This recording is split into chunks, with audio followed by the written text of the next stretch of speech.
Hello everyone, this is part 7 of marine insurance. आज इस video lecture के अंदर हम बात करेंगे procedure for settlement of claim कि मेराइन इंश्योरेंस के अंदर किस तरह से जो मेराइन इंश्योरेंस के क्लेम हैं उनकी सेटलमेंट होती हैं। तो इस क्लेम की जो पूरी एक प्रोसीजर है इसको बेसिकली दो पार्ट में डिवाइड किया गया है। दो तरह की ट्रांजैक्शंस के लिए क्लेम हो सकते हैं।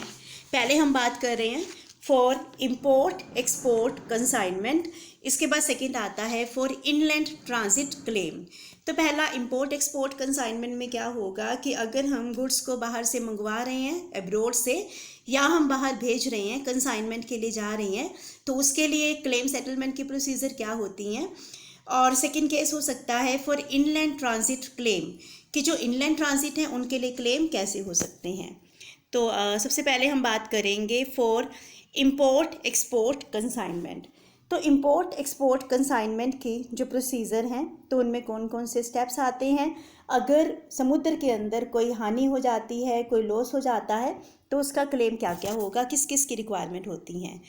तो पहले स्टेप पे होता है, फर्स्ट स्टेप में होगा इंटीमेशन टू इंश्योरेंस कंपनी।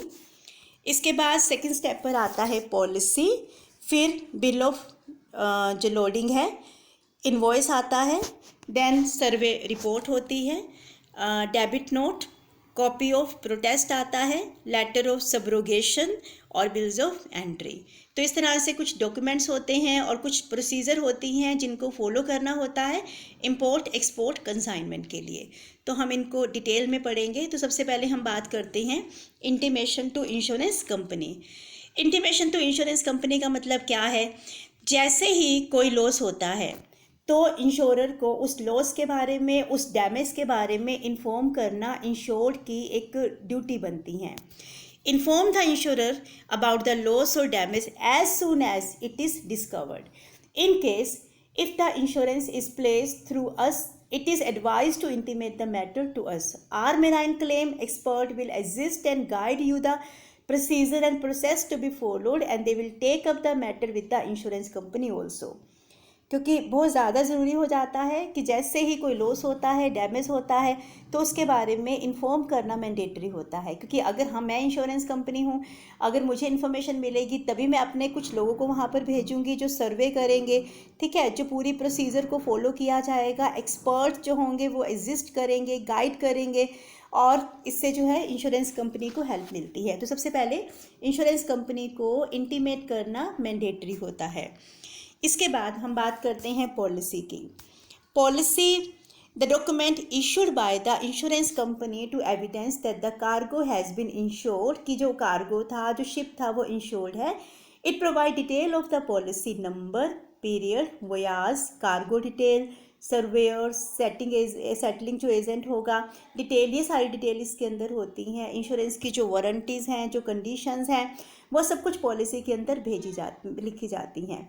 जो ओरिजिनल पॉलिसी होती हैं, जो इंश्योरेंस का सर्टिफिकेट होता है, तो ये कंपनी के पास सबमिट करना होता है।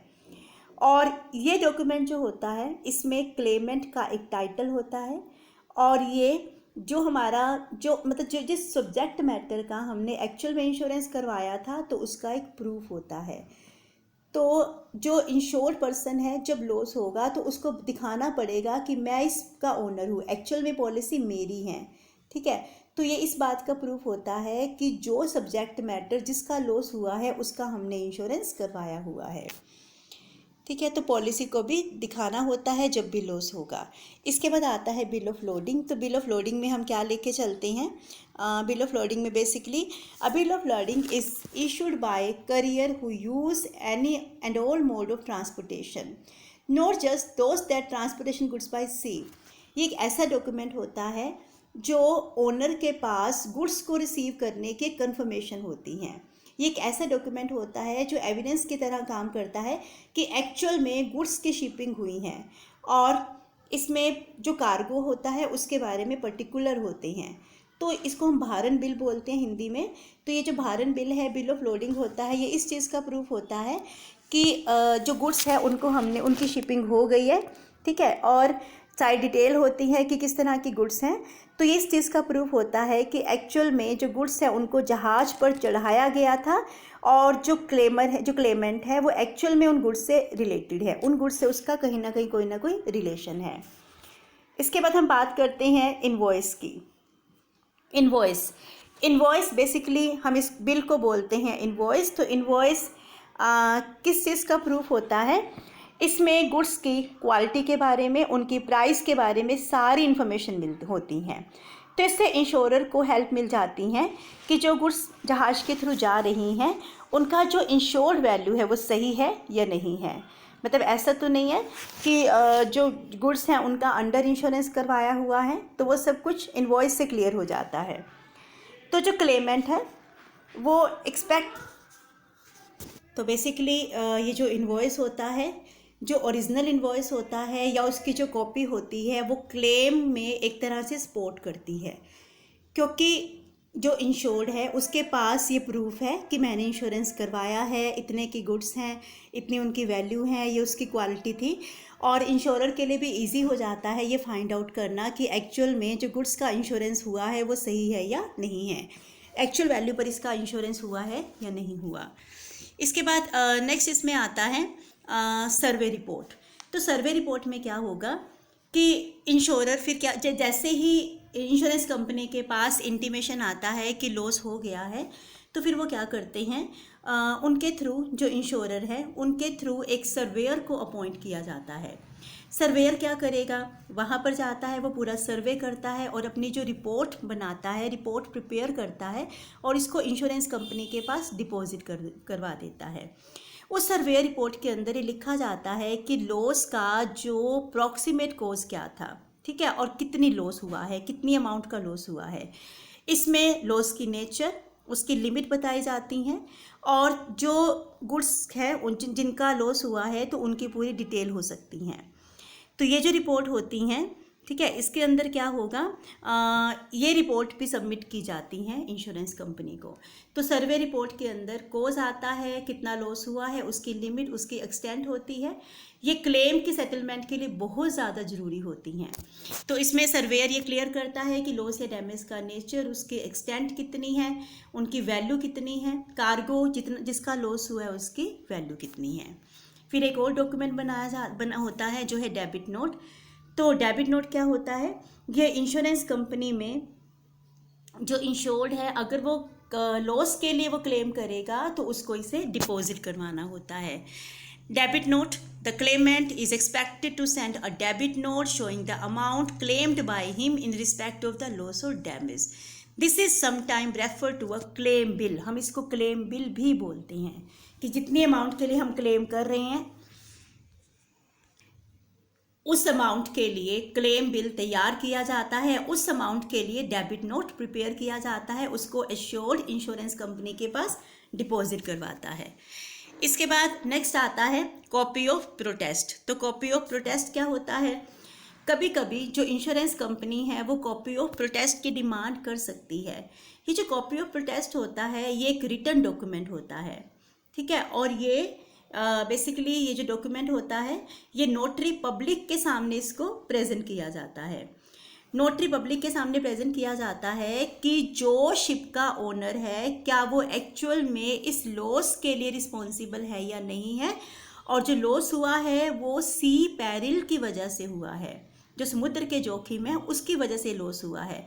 तो ये जो कॉपी ऑफ प्रोटेस्ट होती है तो ये जो होती है वो ओनर के थ्रू उस पर्टिकुलर प्लेस पर पहुंचाई जाती हैं।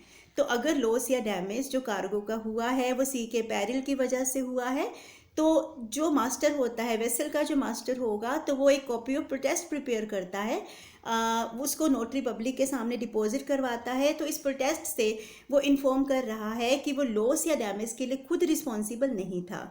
तो जो इंश्योरर होता है कई बार वो इस प्रोटेस्ट की कॉपी की डिमांड कर सकता है ताकि उसको एक क्लियर हो जाए कि लॉस का एक्चुअल रीज़न क्या था, तो उसकी डिमांड भी वो कर सकता है। इसके बाद नेक्स्ट आता है letter of subrogation. Letter of subrogation में क्या है, सब्रोगेशन की जब थर्ड पार्टी से क्लेम की बात होती है, ये भी एक लीगल डॉक्यूमेंट होता है जो इंश्योरर सप्लाई करता है। इसमें क्लेमेंट के जो राइट होते हैं, मतलब third party against a third party to the insurer, insurer के पास चले जाते हैं।